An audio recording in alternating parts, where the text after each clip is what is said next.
Hey, this is Sky Cassidy on this episode of the Note Closer Show podcast.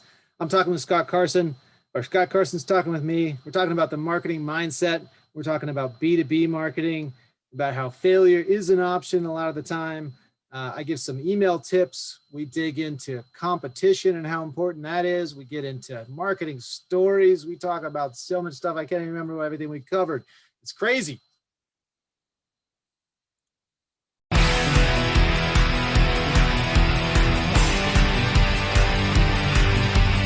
This is the Note Closer Show, where you get the latest developments in distressed note investing and learn the secrets of how you can control millions of dollars worth of property for pennies on the dollar.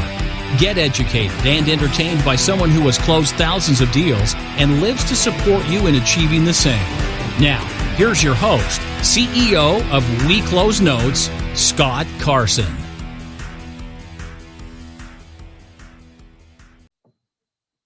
Good morning, good afternoon, good evening, everybody. Welcome to this episode of the Note Closer Show. As always, Scott Carson, excited to be here today. And I'm even more jacked up to have somebody who I was able to do a little bit of a Vulcan mind meld with a few weeks ago. Somebody who shares and has a similar passion for one of the big things I think is the key to success for entrepreneurs and business owners out there. And for everybody that's listened to this, if you're an investor, you're a business owner. If you're looking to get investing, you have to take that business owner and entrepreneurial mindset and realize, hey, it's really up to you to make things happen. And so I'm honored to have the badass, the problem solver, the tinker, lover of science, my buddy who's the CEO of Mountaintop Data. He's the host of the If You Market podcast. And I did not know this, a professional ping pong color commentary. Yeah. But I'm talking about my buddy Sky Cassidy joining us from the West Coast today. What's going on, brother? How's it going, Sky? Hey, I got to make a correction there. I don't want people to come after me later. It may say professional somewhere on my profile. I'm actually amateur inter-office color commentary. So I don't want to be called out a decade from now saying I was lying on my resume. It's fully amateur color, but still a lot of color. Now, is that like ESPN the Ocho, where you've got to pay double? Exactly. For that type of action. It's the public access network version of ESPN the Ocho. Coming live from Aurora Hills, Illinois. I have not commentated many games since COVID. We used to have inter-office tournaments, and we were setting up a local inter-office tournament league.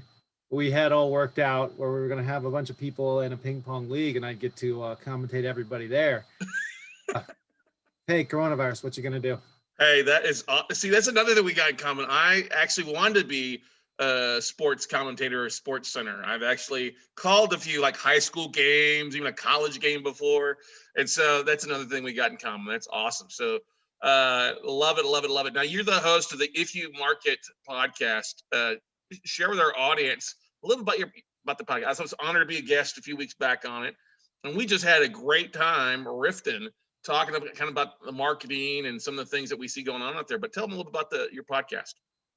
Yeah, that's kind of what we do. We riff on the stuff. We try to cover the topics a bit.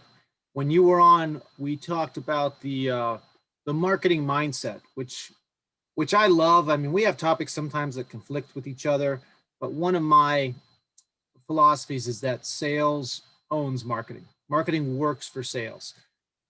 That said, when you came on our show, the If You Market podcast, what we were talking about there was the marketing mindset where a business owner should be thinking about, can I market this product? It's kind of a lean startup style concept where first you find something you can market and then you have a business. If you can't market it, it doesn't matter how cool the product is or how much everybody needs this or how much it would change their lives, or none of that matters. It's, nuclear power. Okay, it may be a great idea, but you can't market it. People won't buy it, so it doesn't matter how great it is. Find something you can market, and we covered that really thoroughly on that episode. You were awesome there. Kind of getting people to think in that way. Not can I sell it, not can I make it, not can I, the title of our podcast, the If You Market podcast, comes directly from Kevin Costner polluting everybody's minds with this, if you build it, they will come bullshit. That movie is so fake, I couldn't believe it. No way that would happen. It's so out of touch with reality. Never mind all the ghosts and stuff. But the whole idea that you can build something, in the reality version of that, he is a crazy guy who ruins his business to build a baseball field and ends up in a insane asylum, and his wife is bankrupt. Because I don't care if he actually had ghosts come into the field. Nobody's going to show up because they don't know it exists. Like, you have to market I don't know if you can swear on your show. Go right ahead. Yes. You have to market the shit out of it, or nobody knows it exists. And it doesn't matter if you have, baseball ghosts showing up to your cornfield. You have zero audience unless you market it. So that was kind of the general idea is, and even if you do market it, but nobody's going to give a crap because maybe they don't believe you. You're saying you have, baseball ghosts showing up. They're like, we're not going to drive out in the middle of freaking nowhere for some weird guy's con. He sounds like a serial killer. I'm going to end up buried in his cornfield. Like, then it still doesn't matter. Like, you have to be able to successfully market it, and then you have a business. And that applies. What's great about that movie too? It's a movie based on somebody buying the note. The investors buying the note direct from the bank. They're going to foreclose on Ray and his wife. So it is a note movie. That is reality a lot of times. But you're right. Damn. Yeah. So it's funny that you picked that movie because we haven't talked about that movie. But I agree. You're not going to have children of the corn walking out of the cornfields to save you, and millions of people just line up because you build something. I've seen that from. We've all gone to different conferences or workshops. You have people that have a passion project, and they're very passionate about their product, their software, their need. But like you said, if you can't market it or you don't market it, it doesn't matter how good the tiddlywink is you're doing. It doesn't mean anything out there, right? There is nothing more sad than the real life version of where someone takes their life savings and risks it all because they listen to some podcast that told them, if you love something, you just got to jump all the way in and just do it. You got to fully commit. And they're fully committing into an empty swimming pool and they're dead. And somebody should have told them, like, that's actually a stupid idea and you're going to lose everything. Just because you're passionate about something doesn't mean you're not going to end up on the streets because of it. Like, you got to actually be able to pull it off. And that doesn't come purely out of passion. Passion's great.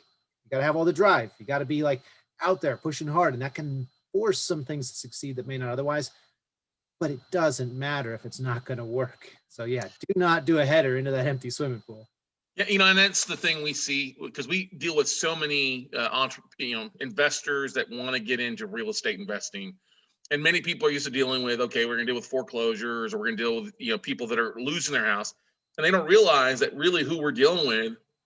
You got to stand out from the crowd. You got to look like you're a little bit different than the weekend warriors out there that are jack of all trades. You're one of the things that's most effective about what we're doing is we're actually dealing with banks and asset managers, professional organizations. And there's a whole new level of upping your game to get people want to pay attention to you and want to send you deals or do business with you too, right? Yeah, I'm not too familiar outside of what I know from Field of Dreams with your business. Well, but what I'm getting at is upping that game. When you're B2B versus B2C, it's a whole different kind of set of rules in making things happen and then standing out from the crowd, right, Sky? Oh yeah, and I would say B2C, you got to, can you market it is even more important because you have to be able to market to so many more people. At least with B2B, most B2B companies, when you start out, you're not even really marketing. Your sales is your marketing, because you're going out and you're getting one or two large clients, and it's so much bigger of a sale. You're not selling a 99-cent candy bar and or even a $99 candy bar and you have to get massive amounts of sales. So you can get away without marketing to some level, but once you want to grow and scale, you're going to have to market the shit out of it. And if you want to do that, you want to do that ahead time, you got to look at it and say, what's my angle for that? Once I get past how many people can I call and close in a day, in a month, go visit and close. If I want to grow bigger than that, I have to be able to market this somehow. How am I going to market it to people? Can it be marketed? Will they listen? Are there channels for them to show up? That kind of thing. Now, you've talked and interviewed a ton of people in your podcast, along with what you guys do as well. Are there any characteristics or competencies that the successful people that you see and deal with, that share? Success stories or things that really help those that stand out, things that they're good at or not so good at. Yeah, one, I would say, try to have a good memory because mine's terrible. So for this, I have something, I write everything down, and I always have points. So like coming on a show like yours, I got some bullet points worked out. I got to be able to remember when I go on. I got my notes here on this. So I have a thing that I call the 4 qualities of competence. And I look to, in myself, improve any of these areas whenever I can. And then anytime I'm hiring or working with somebody, even if a partnership, a client, whatever it is, look to see what they have in these areas, because then you know where they're going to let you down maybe, or what it's like in sports. You look to see what are somebody's skills and how can I make sure I'm playing to those skills. Or if it's a competitor, how can I make sure I'm, going after the weak spots? So what I developed over the years are these, what I call 4 qualities of competence. And those are grit, mindfulness, fairness, and intelligence. And they kind of a couple of them go together. Fairness sounds like this kind of soft, weird, squishy snowflake thing, but I don't know. I couldn't come up with a better word for it. But it plays really well with grit. You can't just be all grit. I had 3 to start with. I had grit, mindfulness, and intelligence. That's what I look for in people. That's what I looked to evaluate in them. And then I came to realize, without having fairness in there, what I would end up finding is sociopaths, which can be great, but not if you're trying to do business with them. A lot of really successful sociopaths, but it doesn't help the people around them necessarily. So that's where the fairness comes in, saying you're hiring a salesperson, they got a ton of grit. They're able to look at themselves and see their issues, the mindfulness, and make corrections and whatnot. They aren't all ego driven. They're smart enough to do the job. The intelligence part is just, are they intelligent enough? But then they're just going to be, you have a salesperson with those qualities, but their fairness is way out of whack. They're using these really good qualities they have in other areas to maximize their profits, not your company's profits, to try to work your commission structure system. And you're going to get that person who's really good at sandbagging stuff and just manipulating the system and constantly wringing the most out of you instead of doing their best. And that's where fairness comes in. They're going to be basically the high performing sales rep that's poison in your office. Mm-hmm. And partnerships, same thing. You'll get the partner that seems, well, this guy's going to be able to deliver. He's, busts his ass. All these other things are in place, really smart. But are they going to use all that to screw you, or to not care, once it's time to drop you at a heartbeat because something else might look better? Or do they have some level of fairness where you can trust them to work with them? So those are kind of the 4 things that I like to evaluate in people to keep things simple. Yeah, those are great points there. Stuff comes to mind definitely that you want staff, or you want to be, it's got to be a win-win truly in business. If it's just a win for one and somebody else gets screwed or walks away from the closing table thinking they got taken, it's never a good feeling to be a part of that. And then also, if you're hiring people to represent your vendors or sales staff or people that are out doing outbound phone calls, you want to make sure that they're 100% committed to what the goals of the business are. Not like you said, hey, let me pad my resume, or let me be making some side deals like most of our politicians are doing, because we do have a lot of sociopaths in Washington, D.C., I think. They lack that fairness. They have a lot of the other things. Maybe the mindfulness is missing with them frequently too. They bust their ass. They don't get there by being lazy, and they are typically intelligent, but not always. But then sometimes there's more ego than mindfulness, and then sometimes the fairness doesn't even come into equation. They see everything in life, and I say people that have this sociopathic business tendency, everything in life is a zero-sum game.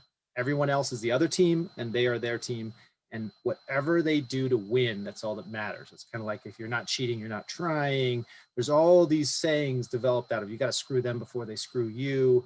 Like, anybody who uses any of those things, I would steer clear of for sure, because they're going to stab you in the back as soon as they possibly can. And, if I was in a zero-sum game where there's no win-win, I would want to win. That's what I would do. And a lot of people think that way, and they think the whole world is that way. And so anytime you can never be on their team. They don't have a team. It is them. And so when you can identify those people and stay away from them, you can save yourself really dangerous people, because they will undermine you. You will think they're on your team, and the whole time they're working against you and only for themselves. So that's why that fairness is so important. You do not want a super smart, super hard working serial killer on your team. Like you're in trouble. Whereas Yeah. Yeah, we've run into those from time to time, guys that are trading assets in our business that, they tell you got it approved and then come, on Friday, then you spend the weekend getting due diligence stuff done. And come Monday, you've dropped a couple $100 and find out, oh no, I sold it to somebody else. Like, what? That Yeah. kind of stuff. I can understand that stuff happening once in a while, but when you see it, a repeat actions taking place, it's not a one-off interesting situation. It's because you are dealing with a sociopath and somebody who's just completely out for themselves, and not a good thing. Yeah, and maybe it's it just never worked out for you with them, but the fact that they don't care that it ever works out for you, they're saying, I don't care for a long-term relationship. And maybe you'll never notice that I'm constantly screwing you and you'll just stick around and be my lapdog. But, identify those people, because you do not want to be, for some reason, chasing them all the time when they are never going to come through for you. Or by accident, maybe if it happens to benefit them once, but they're just going to keep you around to use you. And in business, that can really kill you. Your margins cannot handle that kind of business relationships. Now, with all the different people you've interviewed and talked with and reviewed on there, what are some of the, and I'm kind of transitioning here a little bit, what are some of the unique things that you've seen people market that have been successful? Maybe it's a tactic or a tool or something that they've used in the recent future that really kind of stood out from you. Yeah, some of the cool new things people are doing. Unique products. We've had some people with some very interesting products. Were you thinking more of the product or the approaches they were taking? A little bit of both. A little bit of both, definitely. Yeah. I just had a call with someone that makes custom motorcycle helmets as works of art. Typically to sit in people's walls, probably in the background on their Zoom video, but they'll make them for artists. They'll take their artwork and turn it into a motorcycle helmet. And I just looked at that and said, wow, what a unique product. This is the type of thing that when you're sitting here saying, I got a ton of money to blow and I need to get a gift for this person who has everything. It's like, every once in a while you want that product. It's like, oh, let me get some sports memorabilia. Or let me get some, you wish there was a site that was just like random stuff that no one has, but they would think it's cool. So you could go there and find gifts for people who have everything. But that kind of product is always very cool. And it's one of those things that we're a B2B marketing podcast, but they need to market it to, there's a lot of type of businesses they're looking to market to and just trying to figure out how to get in the market. So a lot of people everybody we talk to on the show has something that they're really good at, and that's what they're on for. You were on with this marketing mindset and you're just like drilling into people. Think this way before you ruin yourself trying to make something that's doomed. Or at least pivot. There's a lot of businesses too that just need to pivot, because frequently maybe there was something that worked and you could market, but that's where a pivot occurs, is when you say our product is no longer marketable, or there's this variation of it that's more marketable now. And so we're going to shift to that because, of course, that's how we get business and make money and be successful and stuff. It's great to have a passion project, but not if it ends up bankrupting you. I love that concept, because a lot of people will base stuff off of, like when you talk about motorcycle helmets, oh, it's a cost. There's some good, high end, some medium, and then some cheap ones that are basically like a plastic nacho bowl that you got at a baseball game that you use as a helmet if you wanted to. But that whole aspect of the custom artwork, that really takes it to a different level of not competing on price, competing on, I don't want to say ego, but it's actually a piece of artwork. And if somebody's going to spend 20 grand on a motorcycle, or even more, up to six figures on a custom motorcycle or a chopper or something like that, having an artwork piece that it's like me paying $500 for a Dan Marino signed Miami Dolphins helmet, or Troy Aikman helmet that I'm a big fan of. Right. Or you can take a piece of memorabilia, have them sign it, and have it turned into a helmet. So those kind of unique products, looking at it exactly and saying, do you want to try to manufacture motorcycle helmets, cool ones, and get into that market and compete with everybody else to sell a helmet for, I used to ride motorcycles. I can't remember. They probably go for $400 nowadays. I don't know can't even remember what they were when I was riding, but Or do you want to make something that you're going to sell for $2,000-$3,000 and you need to make, and you're not competing with anybody really. And then it's really just, okay, how do I find somebody who's a lover of Star Wars and would love to have a custom motorcycle helmet with all Star Wars stuff on it? How do I find artists who want to have a motorcycle? How do I find dealerships who want to have their own custom motorcycle helmet? How do I, and now you're in a much more interesting space, something that you can theoretically market. I don't know enough about that business, but she's going to be thrilled that we're talking so much about her business. I'll have to give you the website for the show notes. People. Yeah, there you go. Exactly. Well, I've been at different bars. I've seen some art exhibits where they took the gas cans, a different size tile of gas cans for different motorcycles, and turned that into artwork, or they've done interesting things with that, where they dip it in and they've got pantyhose on so it comes out looking like a snake skin, but they turned that all into different artwork. I thought that was kind of cool. But that's the thing. Anytime you can personalize, and I think we deal with a lot of training aspect of things, where people are learning a lot of the similar things, but we always try to customize it a little bit differently. Like, okay, what's your goal? What's your focus of what you're doing, and trying to cater to those individual needs? Like, I just had a great conversation yesterday for about an hour with a couple guys and gal from Tulsa, and they're doing some bigger things, but they got some bad advice, bad counsel from somebody else in the industry. And I'm like, look, man, if you got $12 million raised, you can write your own check. You ain't got to wait for somebody to feed you. You can go direct to the sources, goes direct to the business model. You've got a great website. You've got experience. Have a little confidence in what you've accomplished, and to go out and, hey, banks aren't going to care if you're a little brand new, besides the fact that you can write a check and make things happen. And so that's where that grit comes in too. Like, don't give up the first time you do something wrong, or expect we had an episode a while back, kind of about this, like, expect to fail a lot when you're marketing stuff. Like, the first time you do everything, if you try something and it works, be either very suspicious or just really grateful that somehow on the first try you happen to get it right, because marketing is really a trial and error. Try this, see if that works. What about this audience? What about it? You're rarely so intelligent that you just look at the market and turn all the gears and say, yes, here's where I need to go. Here's how it works. Here's exactly what's going to get us this return. And it happens that way.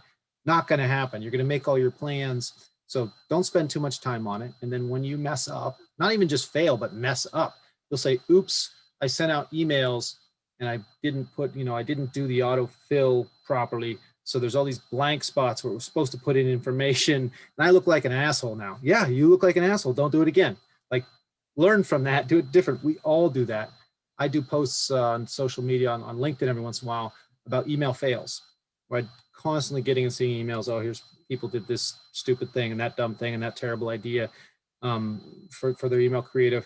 Every once in a while, we'll put out one of our own, because we screw up too. Like, sure, we're pointing a finger and laughing at everybody else, but the point is to point out to people, hey, don't do this. Some of them are obvious, yes, but some of them are just things that are not obvious, but common. We all do occasionally.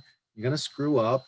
You look at professional athletes, every once in a while, they drop the ball. It happens. They don't quit when you drop the ball. So, keep at it, correct, work on it, try to screw up less over time. But you say, failure is an option on each individual level. Mm-hmm. You can try something and it doesn't work, or you can make a mistake and it doesn't work, and you need to adjust it either way though. But having that grit to keep going, unless you realize it's a terrible idea and you should have never started. Well, but that's a big thing. You have a lot of entrepreneurs that start off that they go down with the ship. They have, like you said, their whole investment in it. They don't play Frogger and jump onto something else. You see a lot of successful entrepreneurs that they'll jump from business to business or venture to venture, because they're like, oh, that was a horrible venture.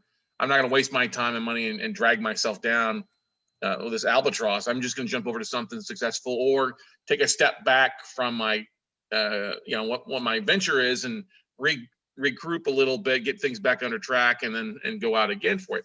You mentioned, that's a big part of grit, is just that ability to take it in the face a couple times and just keep getting back up and going from there. And so many people just don't have that at all.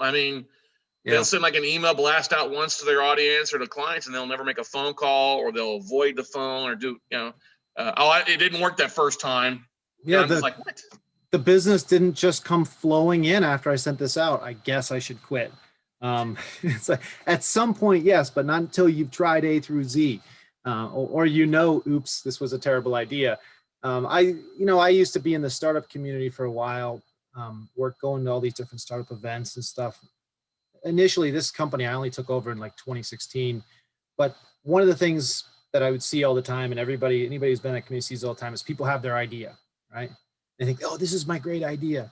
I want to start a company and here's what it is. And it's so great. They don't even want to share it with investors or something, which, okay, now you're going nowhere automatically. But the advice I would give those people after being in that business for a while and seeing what goes on is, if you have your one great idea, think about just throwing it away or giving it away and try to have a second one. Because if you only have one good idea in your life, odds are you actually don't have any good ideas. So if you can't come up with more than one good idea, work for someone else, and then you can make a living. But you're not going to have one great epiphany that's this billion-dollar company and no other good ideas. Unless you have 10 great ideas and can't decide which one to run with, you don't have any great ideas. Yeah, no, that's so good. And people also, the thing that drives me bonkers when I see is they want everything to be so polished and perfect. Oh, it's got to be exactly like, listen, it doesn't work that way. You got to get out there and get dirty and banged up and try a few things we talked about before, but run with different ideas. I mean, it's okay to be outside the box. It's okay to be unique to yourself. It's even okay to ask for forgiveness a few times versus permission, as I like to say sometimes. Yeah, even like Steve Jobs, known for being a perfectionist, learned the hard way early on. You have to ship it. You can't keep working the product because, oh, let's tweak this, let's talk, oh, look at it. You never ship it, you have no business, you don't even have the opportunity to make it better next time. So yeah, click send on that email and then realize you screwed up and you didn't put your own name in the subject line. You copy and pasted someone else or in the signature, and then rework it and send it again the next day. Like, you just keep adjusting and getting better, and it's okay to make mistakes. It happens.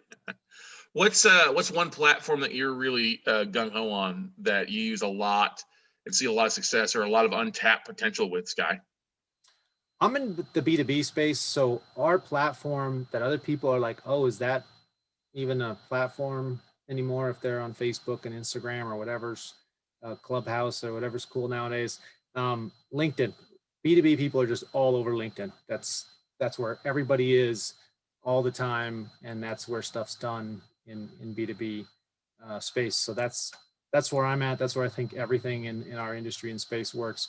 Other platforms are great for other markets, are great for other things, but it's, one of the marketing rules is go where your audience is. Mm-hmm. And we're B2B, so that's where we're going to go. If we start trying to sell our products, business contact information data and email campaign management and data pending on Facebook, people are gonna say, what the hell is, it's like, go to LinkedIn and post a picture of kittens or your political views. So what are you doing here? This is a business site. Like, I'm sorry, this is a professional site. This is not somewhere for you to put your conspiracy theories. Put something about business, please. Like, every medium has its, or every channel, has its audience and has its purposes. Most of them are for consumers. LinkedIn is all B2B. That's where you want to reach out to people for that. Yeah, I'm a huge fan of LinkedIn. Spent a lot of time on there, and it's been very successful for us in finding bankers and finding funding and developing relationships that have been a win-win across the board and making things happen versus, as I say, fake book out there. I mean, I think the Association of Marketing Professionals, or AMA, a few years ago did some studies to see on the type of people that are hanging out on LinkedIn, and your CEOs, your money makers, your decision makers are spending time on LinkedIn and then Twitter at the time, because they can get their information in and be direct to the source versus scrolling through and having time to waste on Facebook or Instagram, or they're not popping locking on TikTok or anything like that these days. Yeah, I mean, if you have a product, you want to promote Roblox to 12-year-olds or something like that, then you got Facebook, and that's what all that stuff's for. But yeah, LinkedIn is the area to connect with professionals, where you want to do business, you want to do B2B stuff. You try to reach out to a banker about some sort of real estate deal on TikTok and see what happens. like, or try to go, promote your real estate stuff, on a channel like that on Instagram. It's like, I don't know, unless I don't even have an Instagram account, so I shouldn't speak to it. It's just not successful. I'll tell you that right now. I'm agreeing Yeah. with you. Yeah, you're wasting your content efforts. You need to put yourself out there, and you need to market the shit out of yourself where people can actually, the right audience that can actually respond. Kevin Costner wants to market his cornfield of, magical ghost baseball players. There's a certain audience that's going to respond to that, like really gullible people who think, oh, there's ghosts on this baseball field, and you want to find those. But if you go to you go to Wall Street and tell them you got this, they aren't even going to give you the time of day. So yeah, you got to market the shit out of it, and on a platform where the right people are and can possibly be responsive. One of the things we've seen in B2B marketing that people don't account for sometimes is, LinkedIn's great right now for B2B. It's underutilized. Their ads are expensive, but at the same time, they're undervalued. Facebook was this way, a couple of years ago, I think, as well. And anytime you can find these channels where your people are there, but all the rest of the marketing audience hasn't quite caught on to it yet, but the audience is there. And because the auction for the ads and the attention hasn't taken off because all the other marketers haven't jumped on it, it's an under cost platform where you're getting in, and they're desperate for people to pay them to get exposed to this audience so you can get it at pennies on the dollar. Then you get this whole, so now here you have a secret fishing hole, and our marketers are always looking for that. And you're like, awesome, I can go there, and all the fish I want are there, and every other person in my space isn't there. And then you get to the point where you have, well, now this is no longer this small secret fishing hole, it's this massive pond. But it's so overfished because every marketer is there just dragnetting it constantly that you're competing, and everything's way over cost. And just to get access to it, it's just way too expensive. It's like you've got to find that marketing channel that actually gives you value. And these closed places like Google AdWords and LinkedIn and Facebook, they own the marketplace, and they're attracting people into the party, and then they want you to pay to come in, and more popular is the more they make you pay. Those places are great when they have the audience and when the value is there for you and for your product, and you can test them out easily, and that's all good. But you don't own that audience unless you can extract them out of their place somehow. And that's where what we do with email marketing is really useful. I mean, people building their own email list, getting people to sign up for a newsletter so you can directly communicate with your audience and not have to go through these other channels. There's a reason these channels start out as this free open thing. Well, you can come in, you can build an audience, you can post, and they all see it. And then eventually it's like, well, you can post, and like some of them will see it. Right. You can post, and people following you, like it'll get to a percentage of them that are showing us that the ads we show along with are gonna, and then it's like, you can post, but unless you pay, nobody's gonna see it. Yeah. Yeah, they're starting out, everything's free, great, build your audience, get everybody in there, and then once they have it all there, they're going to start turning down what you can get for free so they can maximize what they can charge for. The great thing about owning emails is when you have people's contact information, it's the right audience. Email, at least now, is still this open channel where you can email somebody. It costs pretty much nothing to write up an email and click send to someone. Now, you want to send larger campaigns, you got to set up something larger. There's rules you got to follow, all kinds of stuff like that. But it is still this free and open channel where you can own your own marketing. So I love all the individual marketplaces for their use, but being able to directly email people, there's a reason you probably don't communicate with people on Facebook when you're closing a deal. You don't communicate back and forth. You send an email back and forth because you own that conversation now. It's not being,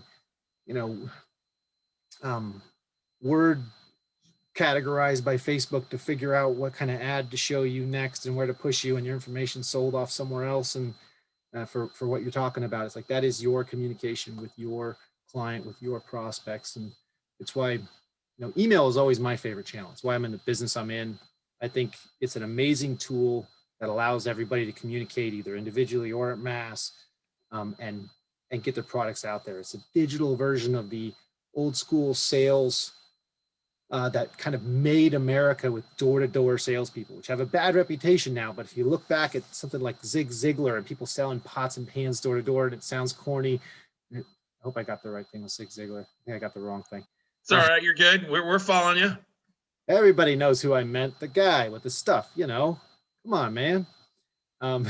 So if you look back at that, back then, those products, you couldn't just go to Walmart and Target and stuff like that and get all this stuff. So it really was something that people needed, and it drove the economy because people were able to freely go out and move around the country and sell. And all these other countries wonder why they can't do what America does. It's because we always maintain the ability to have open marketplaces. Mm-hmm. You can go door to door and sell your encyclopedias and your pots and pans.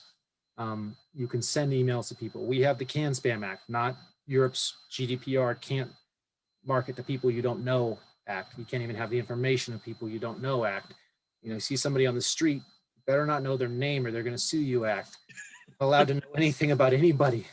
Every time you see your local bartender or restaurant server, they have to have scrubbed any memory of you in the past and what your preferences are. Here in America, we're like, no, we actually want to serve people and find a good balance to allow business to happen and optimize it. And I think, that balance is what's critical. It's why I love email. Other platforms are great also for their purpose, but I think that was your question like 2 hours ago. It was. No, it's perfect. I'm agreeing totally. I'm a big fan of email because email still has a 400 to 1 at least return on investment for every dollar you're spending on it if you're using it on a regular basis. And that brings to mind the question of how many or how often is too much to send out to your warm contact list. And I know it depends is the answer, but if somebody's Not got really. a news, okay, tell us what you think. Tell us your counsel on this. I say don't send more than once a week. We get people who want to send every day throughout the week constantly, and we say you're going to piss people off. And then we get people who are like, oh, we can't send more than once a month. Or I'm like, look, if you send half your audience, at least even more of that, isn't even going to see the email. Right. It's not even have registered. The subject line is not going to interest them. So you have to realize it's like a TV commercial. You don't say we're going to post it once at this time of day. You see people do this on social media sometimes too. They did the same tweet 5 days in a row, 3 times a day. Like, yeah, because nobody's watching constantly and seeing every bit of content. Same with email. Even though it comes to the inbox, stuff gets filtered out. You send it first thing in the morning and they're doing their bulk delete saying, no, I don't know this, I don't know this, I don't know this. So you do want some sort of regularity that gives you a heightened chance of, once a month, they're actually going to see or take 5 seconds to look at your subject, or 5 seconds, take 1 second to look at your subject line. But you can't oversend to them. I have companies that I get 3 emails a day from, and this is unsolicited stuff, not a newsletter. And what you do when you oversend to people is you either get them to complain, ideally to opt out from your message is the cleanest thing they could do, or to their internal filters you out. I have certain emails where just the format of the email or the name I'm receiving it from, I automatically know when I'm looking at my 200 emails in my inbox in the morning to delete it without even starting to look at the subject line. A client could send me an email. If it sent it from the wrong name that happens to be one of these names that triggers me, I would delete it. I have deleted emails before because they were in the same format of things I know I constantly get. Most people would just unsubscribe or block. Some people are afraid to unsubscribe because they think, and sometimes rightfully so, that by unsubscribing, you're just signaling these people you're real and then they'll email you more. That's what the Can Spam Act is designed to prevent, but it doesn't mean there's not bad players out there doing it. So you just start deleting or filtering stuff and setting up filters. Mentally filtering is what happens the most though. And a lot of companies that oversend don't realize it because the metrics aren't going to tell you, but the recipient on the other end has now mentally blocked you. And every time you see that newsletter format or that subject line, because you have some consistency in your subject line, great, but it allows the people who don't want to see your message to consistently delete you without having to even look at it. I love it. I can't remember if I answered the question. This is the no, you did. It's perfect. And that's kind of roll.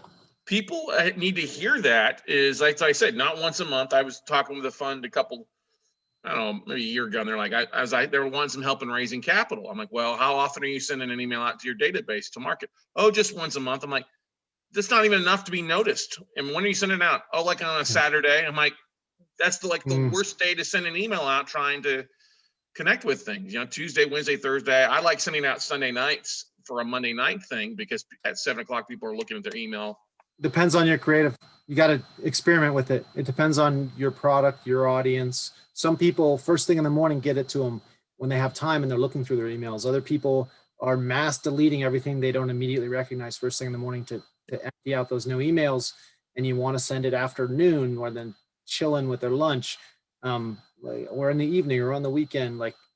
Some business emails are way more successful on the weekend. You got to experiment. That's a good point. You send it out once a month, that's 12 times a year. They may have actually opened one of those emails. That's once a year they're even seeing your content.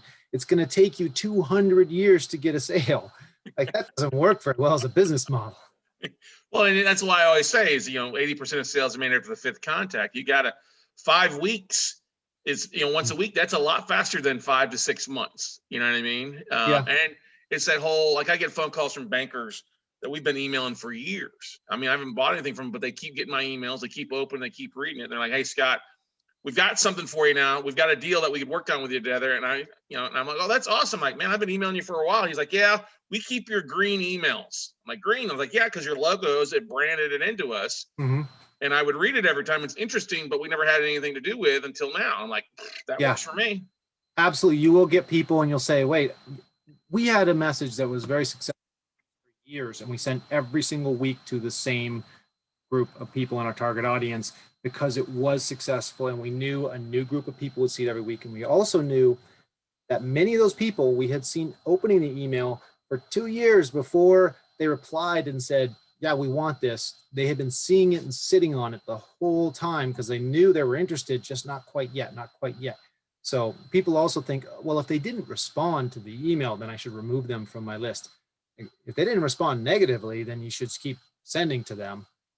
One trick for identifying whether you're sending too often is to, maybe send once a week and start ramping it up. What happens if I send twice a week, 3 times a week? I really don't want to encourage people to send to oversend, but what you'll see is you'll hit a point pretty quickly where you see the unsubscribes start to go up. Mm-hmm. Say, oh, okay, I have annoyed these people to the point where they're unsubscribing.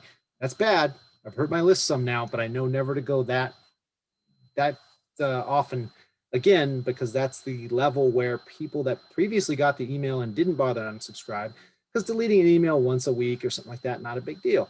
But having to delete it 3 times a day, now I'm going to actually go and take the effort to unsubscribe. Mm-hmm. So that metric can help you figure out for your audience how frequent is too frequent. Well, that's important. It's I heard somebody say that if you email daily, you have the lowest unsubscribe rate. And I'm a big believer in, like what you said, people just start scanning over your stuff. They just don't pay attention to your stuff because they're used to seeing it. It looks the same. And just because they unsubscribe, they're just not paying attention anymore. We have a hibernation practice that we have tried before. It's really hard to tell, whether people are seeing your message and interested and just sitting on it and knowing you're going to email every week. So when they're not going to unsubscribe you, but when they're ready, they'll respond to that one, or if they're annoyed constantly. But a practice we did that seemed pretty successful, and you can vary the amount of time if you have time and your system is set up to handle it, is what we call hibernating, where if people don't have any interaction for a period of time, we drop them off the list, but for a set period of time, and then we introduce them back. And there's a lot of ways you can do it. You can say, okay, we sent out 100,000 emails. These 50,000 people didn't even open. Now you have to think, okay, what does that mean? Do we want to drop them off if they didn't open, or do we actually need to keep them on because they didn't open? So they can't be annoyed about not even something they didn't even open necessarily, or maybe they are. And you got to think about it and dig into it. But you can say, okay, maybe we're going to take people, if we send once a week for a month and they don't open any of the emails, we're going to hibernate them for a month or for 2 months.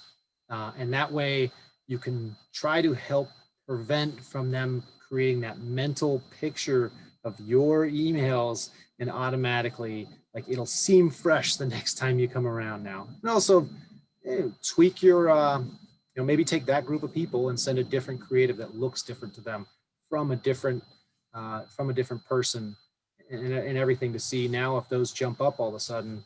You say, wow, 3 months in a row, none of these people opened. And then we sent a different format and suddenly a bunch of them opened and clicked. Obviously we had programmed them to identify and mentally block our creative. And so maybe we need to vary it, or there's a lot of things you can do, but that can help figure out what's going on with some of these unresponsive people, whether they're pissed, whether they're never seeing your stuff and it's going to the junk mail, or whether there's some good people in there. They're just mentally block you because you email them too frequently, or there'll always be some people that mentally block you, even if you email them, once a quarter. But you want to reduce that. Sure. Question for you here. You've done some interesting things prior up to where you're at now, at Mountaintop Data, but I got to ask you, how has a movie fantasy league, a social media security, and a dating story aggregator helped you be a better marketer today? Yeah, those are startup fails that taught me that, you try something out, it fails. Also helped me build my kind of those principles I shared earlier. We're going to call them the qualities for competence in evaluating people and saying, some of those startups I thought were great ideas. Movie fantasy league. I always liked that one. I thought it could have gone somewhere. The rest of the team didn't stick it out. They didn't have the grit. They weren't really into it. They weren't, not to slander them. Some of them had great qualities and stuff like that, but it fell apart, not because it was a bad idea or wouldn't work. I thought it was kind of a trickle company where you can put a little effort into it and let it build up, and people were interested. We created this product, people signed up, and we were kind of tweaking, how does a fantasy league for movies work? And you have the Oscars and the award shows and the release dates and the box office and all the data's out there, and movie nerds, this could be a pretty cool thing for them. And there's people are interested in sponsoring something like that, but the other parts of the team just kind of fell apart, didn't want to stick it out, and I think wanted to do something that was a big quick win, or got bored, wanted to move on to other things. So so it fell apart. But it taught me, even if it's a good idea and it can work, if you don't have the right team, things can fall apart. And sometimes things are going to fall apart no matter what, and that's okay. It's why you have the ability to go on to something else. But a lot of startups I played around with like that. Well, I want to add, because a lot of that is in when I see those different things like that in your bio talking about, there's stories to be told on those apps with movies or stories, or dating's a story or things like that. How important is incorporating a story or a theme or a journey for your business or clients important on your email and marketing side?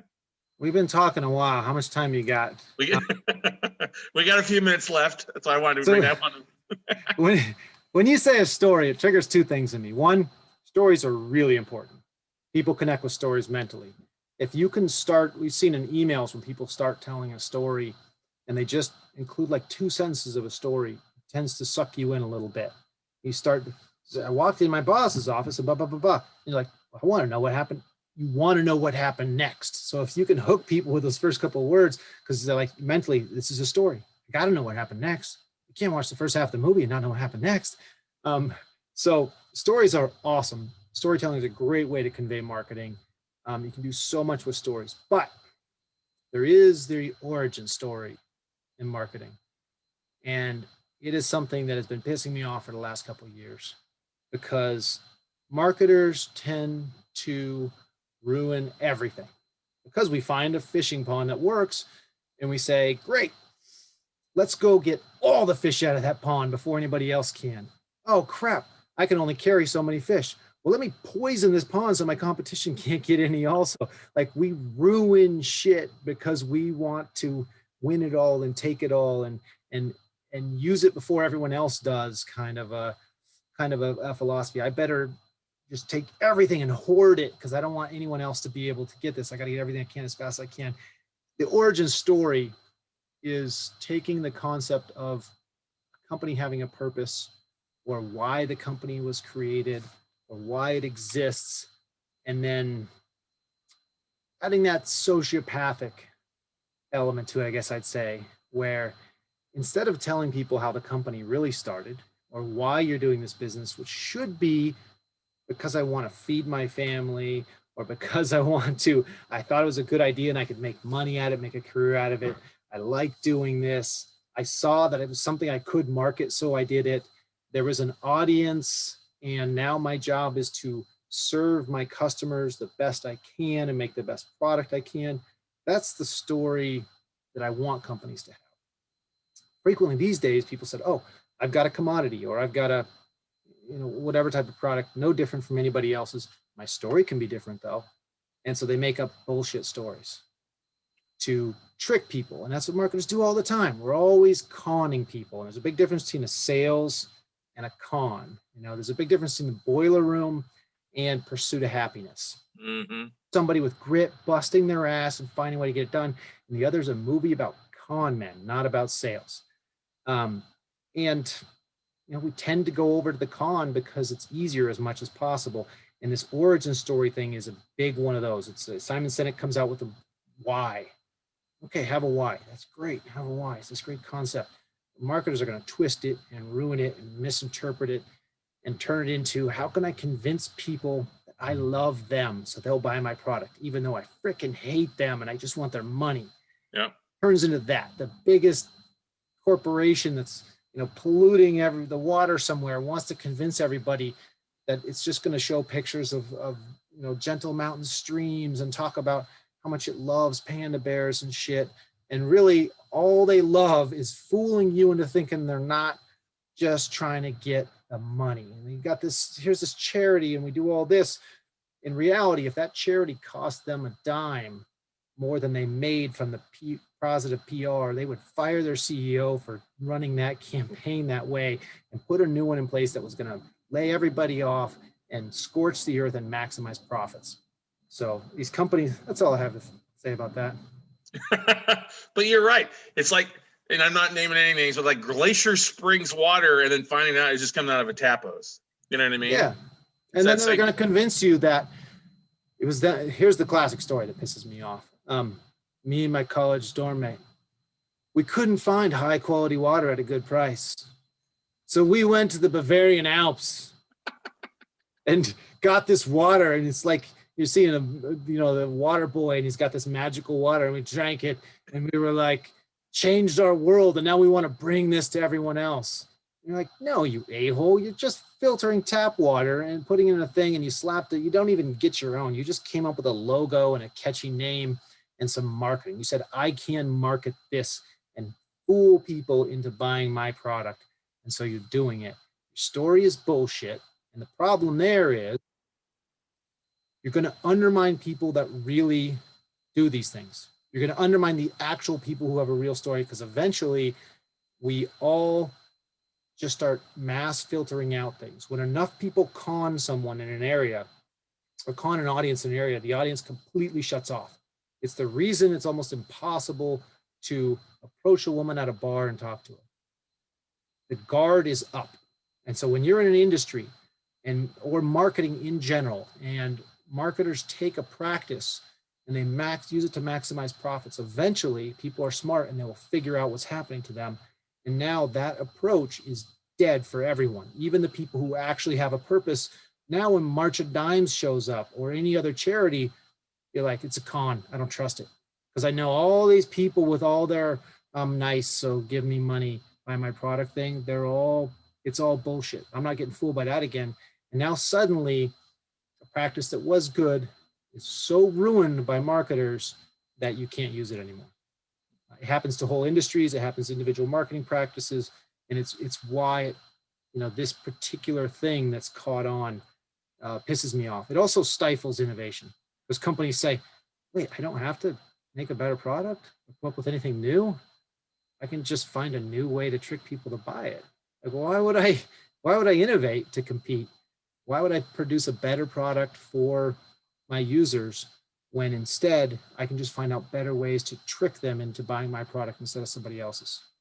And, I love an open marketplace. I love capitalism in a marketplace where there's competition that makes things better. So forget the words open marketplace and capitalism. Those have baggage, but just competition makes everything better.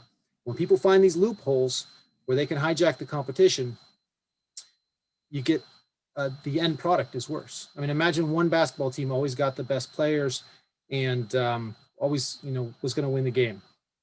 You got the Harlem Globetrotters. That would not be a fun league to watch. Nobody, Right. You're not going to have the NBA if one team always wins. You need parity. In business, we need parity, which means these little things people are doing to find loopholes to win when they shouldn't. The more we can get rid of those, the better product everyone gets at the end, which is what we want.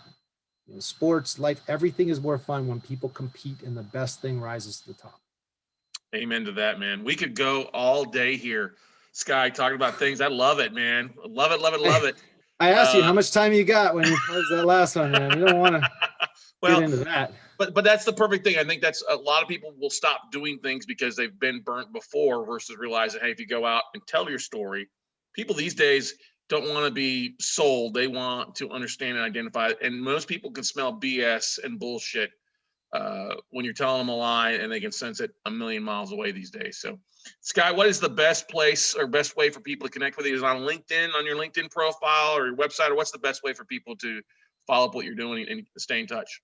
Yeah, LinkedIn's great. Check me out on LinkedIn. Check out my company, Mountaintop Data. If you need business contact information for your sales and marketing, we got some great tools on there to be able to log on and and grab lists directly down from our site, really quick and easy. I think I had a promo code for this. We've got a tool you can sign up for, a free tool. You sign up only if you download credits. Do you pay for anything? And then you get some free credits when you create a free account as well. A lot of use of the word free here. This was an email, it would get thrown in the spam folder just for that. Totally, yeah. And then also check out the If You Market podcast. Just talking about B2B marketing strictly. If you're down for that, great. If it bores the hell out of you, just go to the Top Data Search website. I love it. I love it. All right. Good stuff there. Well, hey guys, you learned a lot. Sky shared some great nuggets on there and his experience. And this is what he does. And that's one of the things we want to have him on. Because if you market, that people won't, if you build it, they won't come. But if you market it, you might get a few ghosts that show up in the cornfields or people showing up wandering around if they know where to go. So go out, take some action, everybody. And once again, thanks, Sky. And we'll see you all at the top, everybody. Bye. Thanks for having me on. Awesome. Thanks, man. Thanks, Sky.